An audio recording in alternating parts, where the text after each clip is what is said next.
Hi guys! Kamusta kayo? So, let's do a story time again. So guys, meron kasing napaka-amazing lang talaga ng Lord.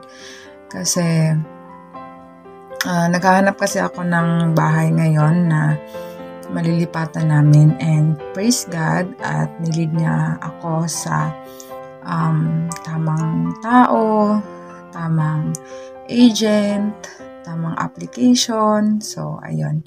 Pang second bahay ko na to na venue, which is venue ko siya last Saturday. And then, praise God kasi nag-fill up ako nung form and sinend siya sa tenant.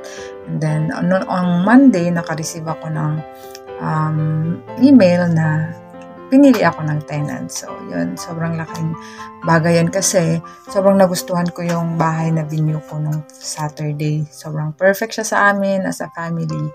So, ayun. So, nagpapasalamat talaga ako kay Lord. Tapos, and yun nga, sa my day ko nung nakaraan, sabi ko, thank God for rejection kasi this is my second view. So, yung first view ko na bahay is, gusto ko din yun kasi 2 bedrooms din siya.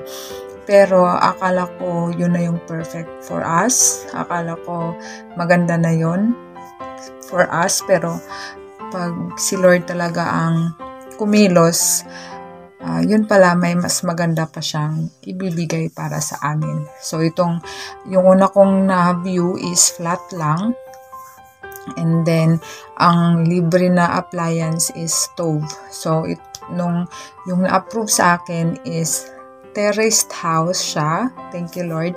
And then, may 3 libre na gamit. So, ayun, sobrang nagpapasalamat ako na ni-reject ni Lord yung approval ko ng previous tenant. And, yun pala, may nilaan siya for us na mas better and napakaganda talaga. And then, ayun. So, ayun, nag-process na ako. Hiningan ako ng holding deposit para hindi na makuha ng iba yung house na yon. So, thank you Lord sa pag-provide kasi nag-approach ako ng isang friend. Thank you so much. And ginamit siya ni Lord para makapagbayad ako ng holding fee. And then, after that, may mga fill upan na mga form guys. Grabe yung pagrenta ng bahay dito sa UK guys. Sobrang hirap. Ang dami mong dadaanan. Agent, yung sa Rightmove kasi ako nakakita. So, nag-start na ako na mag-reference and then ang dapat reference is yung line manager mo o di kaya HR para lang to confirm na employed ka, ganon. Para may confirmation lang, mga ganon. Then, ganito guys, ang nangyari, ready to move in na kasi ako. So, January 29 dapat yung move in ko. Yun talaga yung move in ko. Kasi pagpunta ko doon, sobrang wala na talagang gamit, umalis na yung previous tenant, so ready na talaga to move in. And then, ang ano ko is January 29. So, ngayon guys, ang problema ko naman is, kailangan ko na mag-deposit 3 days prior my move-in, which is 26. Diba?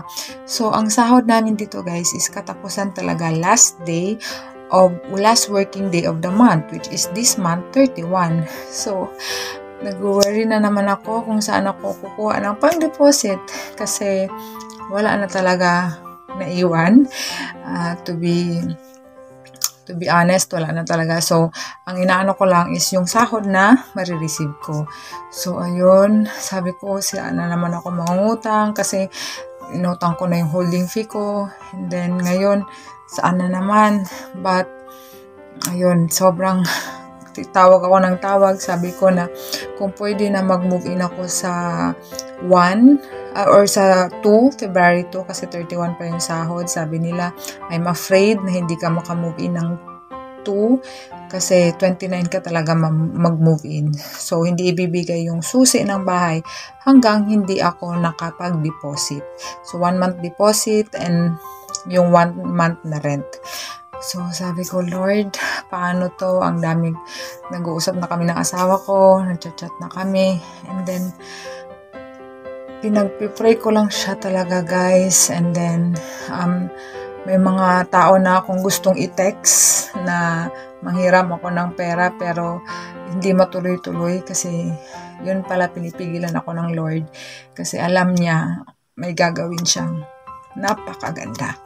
And then, ang nangyari is, ito guys, sobrang amazing lang today. Ang nangyari is, nag-email yung tenant, yung agency na sabi niya, yung tenant is pumunta daw sa place kung saan yung uupahan ko, yung tenant, yung may-ari, so pumunta. And then may nakita daw na mga i-repair na ganon. So hindi ko lang alam guys kung ano yung mga i-repair niya kasi yung pagpunta ko doon parang wala namang for repair na mga bagay-bagay kasi okay naman yung faucet, nagpa-flush naman yung tapos okay, naka-carpet yung kwarto namin, ganon.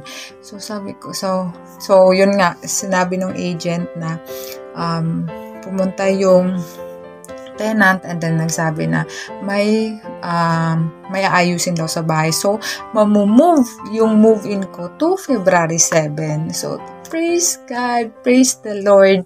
Grabe, thank you Lord, napaka-amazing. Solve agad, answered prayer agad yung worries ko. Kasi nga, ang worry ko is wala akong pangbayad sa 26, kung ang move-in ko is 29. Tapos, every 29 na din ako magbabayad dapat ng monthly due ko. And then, ang sahod namin is sa 30 palagi, every last day. So, saan ako mangungutang before ng pangbayad kasi before yung sahod ko is sa katapusan pa talaga. So, wala talaga siya. But, God is so good, guys. And, aakmat na talaga akong mag-aalala, magmumukmuk, and maggagawa ng sarili kong way, pero si Lord talaga alam niya kung ano yung wino-worry natin, basta ipag-pray lang natin sa Kanya. And then, ayun, answered prayer tayo guys. So, ang move-in ko is 7, so ang down ko niyan is 4, and then after that, every 7 na tayo magbabayad, which is ang sahod ko is sa katapusan palagi ng buwan. So, answered prayer. Thank you so much, Lord. And God is so good. And, yun nga, reminder na naman sa Philippians 4:6-7, do not worry about anything, instead pray about everything. And the peace of God, which transcends all understanding, will guard your heart. So, ayun. Salamat sa panonood. And, continue lang na mag-trust kay Lord.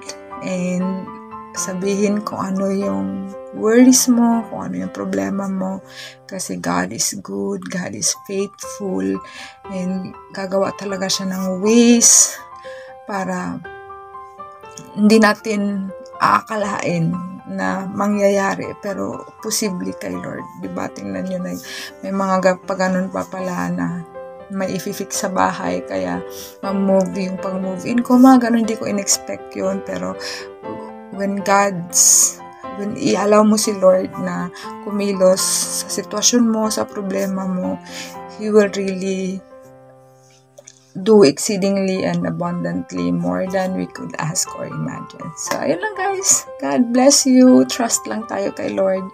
And,